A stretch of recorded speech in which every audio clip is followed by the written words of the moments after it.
હું અને મમ્મી જઈએ છીએ બહારગામ એક ફંક્શન અટેન્ડ કરવા માટે અને એના માટે હું અને મમ્મી અત્યારે મસ્ત પેકિંગ કરીએ છીએ પણ મગજ કામ નથી કરતો શું લેવું શું નહીં અને રાતના વાગ્યા છે અત્યારે 1:15 પણ હજી અમારું પેકિંગ થયું નથી। હેલો એવરીવન, તો મારું નામ છે મિસબા ખોખર અને અત્યારે જો હું બધી તૈયારી કરું છું પણ શેની તૈયારી કરું છું શું છે હું તમને આગળ કહું બધું।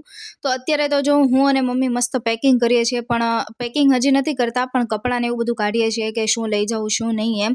અને મારા અડધા કપડાં તો મેં સિલેક્ટ કરી નાખ્યા છે કે આ જ કપડાં પહેરવાના છે અને મેઇન વાત એ છે કે 2 દિવસ મારે અને મમ્મીને સેમ જ કપડાં પહેરવાના છે પણ તોય તે થોડુંક આમ મગજ ખાલી થાય છે કે હું કરું હું નહીં।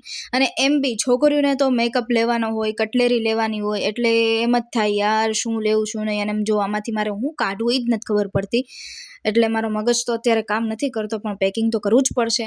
અને હું થઈ ગઈ છું અત્યારે મસ્ત ફ્રેશ નાહી ધોઈને અને અત્યારે વાગ્યા છે રાતના 1:15 પણ અમારું પેકિંગ હજી નથી થયું અને મમ્મી જો કેવું આડું પેકિંગ કરે છે। મમ્મીને મેં કીધું મમ્મી તું રહેવા દે હું પેકિંગ કરું છું કેમ કે તારાથી આ પેકિંગ નથી થવાનું, આ પૂરું જ નહીં થાય। એટલે પછી મેં બેગ તૈયાર કરી અને જો મસ્ત કપડાં બધા એકદમ ફિટ આવી ગયા આમાં અને મારે ને મમ્મીને 2 દિવસ સરખા જ કપડાં પહેરવાના છે। આમ તો અમારા બેના 3 જોડી છે, 2 દિવસનું છે પણ તો અમે 3 જોડી લીધા છે કે હોય તો કામ આવે એમ। બેના સેમ જ કપડાં છે એટલે વાંધો નહીં અને અમારું મસ્ત બેગ તૈયાર થઈ ગયું છે। હવે ખાલી સવારે 5 વાગ્યાની જ રાહ છે કે જલ્દી 5 વાગ્યા ને હું ને મમ્મી જઈએ અને બહાર અંધારું જોવો તો ઓબ્વિયસલી હોય જ ને કેમ કે 2-2:30 વાગ્યા હતા એટલે અંધારું એટલું બધું હતું જ તે। તો મળીએ તમને કાલે સવારે 5 વાગે નેક્સ્ટ મિની વ્લોગમાં। Bye bye.